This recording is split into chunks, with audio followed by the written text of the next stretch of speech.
Hello, I'm Dr. David Rosensweet, and you've tuned into the second segment on Thursday afternoon at 2 o'clock of I Wonder Doctor Live. And of course, in this segment, I love to discuss the aspect of how we respond to stress, because a dysfunctional response to stress, an exaggerated response, triggers a biology in our bodies that is detrimental for our health. So the better you get at how you respond to the stress in your life, the healthier you get and the less challenging to your physical body and your well-being there is.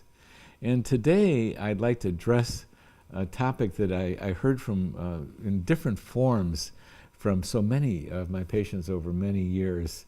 And this, I've tried to quote it relatively like I've heard it. And here's someone declaring to me, "I've hit rock bottom, Doc. I yell at people. I yell at my wife. I yell at my kids. I yell." And yes, how many of us have moments that something slips out that all it does is worsen the situation? Take a situation that's already challenging and interject yelling at somebody, and what happens? It just makes everything harder for everybody involved, and sometimes you find yourself like as if you fell off of a cliff in your relationship, in your communication. You wondered, how did I get here? I didn't mean for it to be so awful. Well, today I'd like to call in Joshua, if he would roll on in here, because this is a subject that we talk about in many ways, and it's one of the core desires of I Wonder Doctor, to help people with their skill set around how they deal with the stress in their life. Hello, Joshua. Hello, David. You look familiar. There's the topic. And really, one of the ways we talked about this earlier today was this is where we can acquire a skill that can really make a difference in our life. And I want to give you an example just for myself. And I feel like part of my day-to-day living includes actions that can improve my life. And for example, I've paid so much attention to this for so long that if I see my mood is getting a little funky, I'm getting a little upset, I'm getting a little irritable, I'm getting a little judgmental of people around me, what I'll do is I'll see it in my own mind. I'll become conscious and aware that, oh, my mood is deteriorating. And then you've probably heard this, you for sure have heard this, but many of you have probably heard this bantered about, well, we have the power of choice. And sometimes that particular statement used to drive me batty, because I say, yeah, nice idea, right? But I've come to learn that this is one place I can definitely implement that. Because if I can become conscious of where I'm starting to ramp up inside, getting a little judgmental, a little irritable, I'm then in a position where I can say to myself in my own mind, no, don't do it. Here's where this one, when we were talking about this earlier, where I find it very interesting. I can see two very different types of audiences listening to this, or two parts of myself even. one part of myself that gets angry in the moment and hurts a relationship, or, screams when I shouldn't, or evokes a response from a person that hurts my job or hurts my relationship. And learning how to do that well, how to be kind and responsible and all those things. Honest. I mean, there you go. This is where life's rubber hits the road for me. This is as core a subject as there is. Now, on the other side of it, we grow up in a society where we are trained to repress our emotional experiences all over the place. Why? Probably for this very reason. We explode and we get mad at somebody and we hurt them. So the immediate reverse response to that is, well, I'm going to learn what to do with that anger. I'm going to shut that sucker down, because when I let it out, it just hurts me. And so it's So you learn how to not communicate and not be honest. Yeah. And just shove it and down show a and straight face, and then it builds up and pops out later on in the relationship and does worse damage than if you had some way communicated in the moment. And as you've brought up so many times, it's not the anger that I'm feeling that raises my blood pressure, as an example. It's what I do with that anger. Mm-hmm.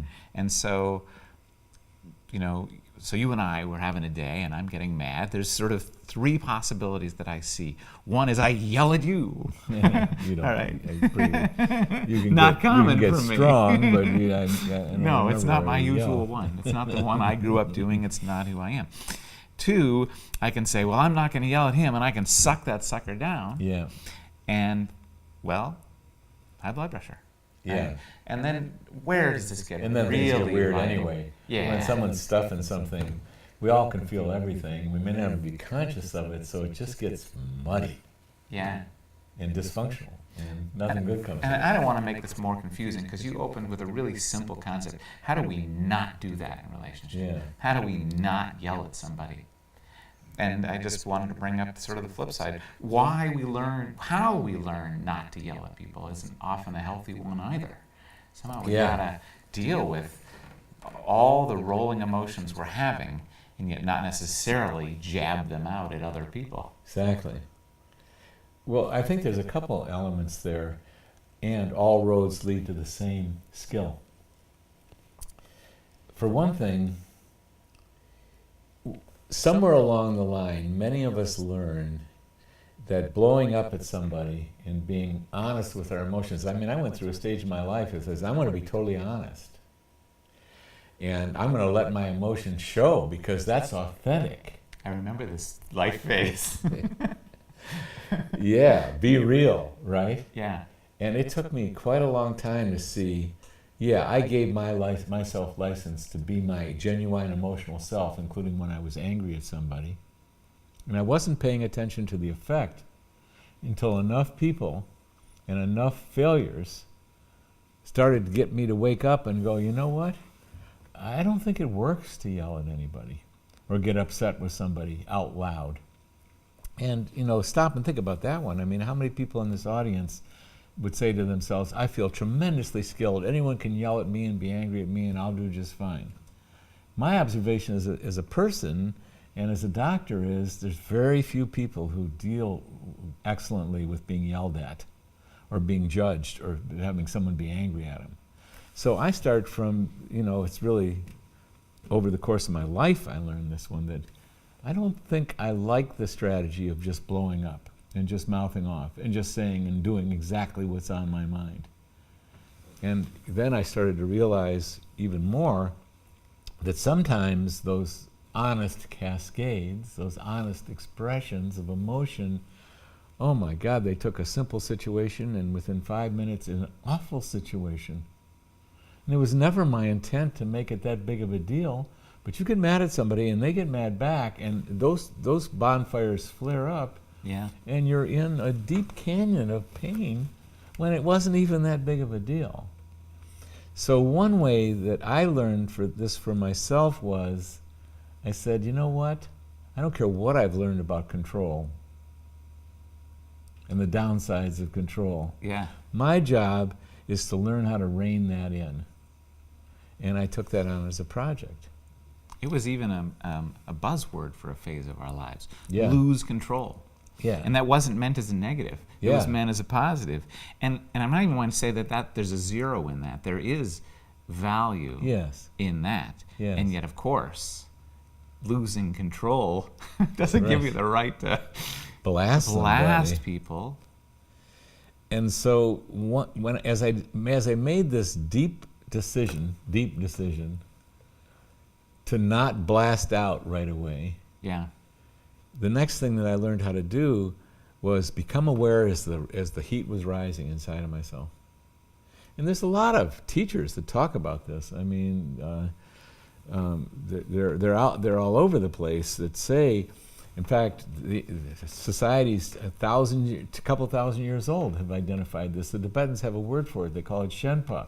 If you start to lose your emotional center, it can explode so quickly, and they call that process of explosion into territory that you wish you didn't have to go, Shenpa. It's got a name for it. Yeah. But it doesn't matter that it's named. So what I've learned to do is to become conscious of, no matter what we're talking about, no matter what the subject is, I'm starting to get aware that I'm getting irritable inside. The next thing I've learned for certain about my irritability is it's inside me. There's very, very few circumstances in my life that I could be justified in getting irritable. So what? Someone that I love is having a rough moment, a weak moment, is making a mistake. Does that give me the right or the brilliance to get irritable at them or to judge them? No. And what I learned about my own irritability is 9 times out of 10, it's my own internal pain. It has nothing to do with them. You said another part of this a long time ago to me that I love, and that's that as that anger is rising or whatever it is valuable for me to be honest with myself. Yes. that anger is rising. Yes. Right? That's the difference between repression. That's honesty. That's I'm angry. I feel the anger. But what That's I the truth. choose to do with it. You're telling yourself the truth. Yeah. Someone does need to know the truth about what we feel, Yeah. but that only person that I think needs to know that truth is myself. Yeah. Exactly. Please continue. I'm sorry to No, interrupt you. you've said it exactly. I don't need to yell at the gas station attendant. It's not Right. going to do me any good. I might get punched in the nose. Right. But I can know for myself that I'm mad in that moment. And I don't have to judge that anger or crush that anger or repress Exactly. that anger. I just have to choose what I do with it. And screaming at him or throwing a punch at him isn't going to do Right. that moment or him or our relationship any good. And there is something that does really good with that anger, is I recognize that I feel anger, and I feel the anger. I don't try and suppress it. I don't try and make nice. I don't try and whisk it away with positive feelings. Oh, I'm super angry. Well, the world is great. The world is good. Yeah, right. Everything's fine, and nobody's got any problems. I don't do stuff like that. The power of there's a place for the power of positive thinking, but it ain't that. Yeah. And It does one more thing for me, too. If I start to admit that I'm angry at the gas station attendant, I'm angry at the well, no, I'm angry. that's right. I'm angry. And maybe he's done something so egregious that I have tons of anger at him, or whatever. Yeah. I'm using a random example. But really, the truth is, I'm angry. Right. Maybe it was from stubbing my toe this morning and, losing my keys. Right. And it's been building and percolating. Right. And now, boy, I want to direct it out. So there's a part of me that would want to yell at that guy That's as right. the vent to my anger. Right. But instead, if I just start with the basics, I am angry. The truth. The truth. Yeah. And again, I also feel it at that point. It's not just a mental recognition for me. To be really successful with it, I've got to tell the emotional truth to myself, which means I feel the anger and I accept the anger. I let anger be in me because I know that's a possibility for me. And I know most of the time, 99 times out of 100, it's my own internal injury. It's where I've been afraid. It's where I haven't healed things. The anger that I contacted the gas station attendant is my own anger. When you know that, you're not so quite likely to lash out at the gas station attendant or your spouse or your business partner or a business colleague or anything like that. And I know that. Once and the you flip start, side of that is when I don't remember this one, and I really think it's my wife, yeah, and I yell at her, Yeah. And then I have a moment's reflection. Right. I go, oh my goodness. Yes. You didn't deserve that. Right. that was me in my day and my Right. build-up. And boy, am I so much more proud when I don't actually act it out. Yeah. When I don't take it out on another person. And when I do act it out, that I get it really quickly and am humbled, embarrassed, and I apologize. And it's genuine. It's not just trying to ruffle things over. It's genuine because I feel humiliated, properly so.